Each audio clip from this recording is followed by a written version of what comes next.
Заробена турбофолк партија контролирана од Дубај, тоа стана СДСМ, акционерско друштво кое одамна ја напушти својата политичка идеологија, вели за Алфа поранешната пратеничка во неколку мандати на социјалдемократите и една од највидните членови на оваа партија во минатото, Весна Бендевска. Според неа партијата ја води раководство кое нема никакво влијание, туку некои други струи кои доскоро беа на чело и мозок на партијата. Ти одамна се заробена партија, која всушност веќе не е ниту партија, туку акционерско друштво. Да сама е партија која одамна го напушти социјалдемократскиот дискурс, ама сега веќе гледаме дека е турбофолк партија, управувана со далечински управувач директно од Дубај.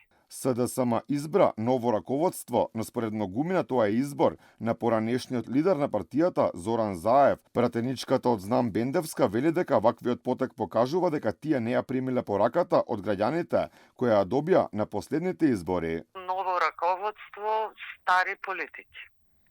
Изборот на новото раководство е доказ дека тие не ја примиле пораката од граѓаните кои на последните избори масовно ја казнија нивната антинационална, антидржавна и коруптивна политика.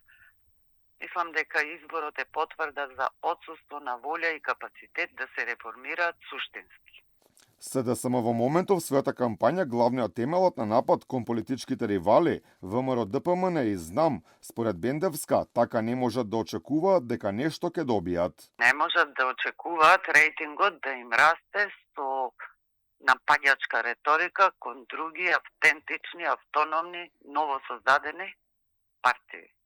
Тие покажаа капацитет да се реформираат токму со прескокнувањето на отчетниот конгрес, и тоа го завршија во смисол сите сме виновни, продолжуваме понатаму. Тоа не е така. Не може еден чесен социјалдемократ кој години наназад работел на терен да е подеднакво виновен со Заев, Ковачевски, Филипче и останатите раководители на акционерското друштво СДСМ, за жал. СДСМ на последните парламентарни избори го доживеа најкатастрофалниот пораз, освоја само 18 пратеници, пошто Димитар Ковачевски се повлече од лидерското место во партијата, а на негово место дојде Венко Филипче.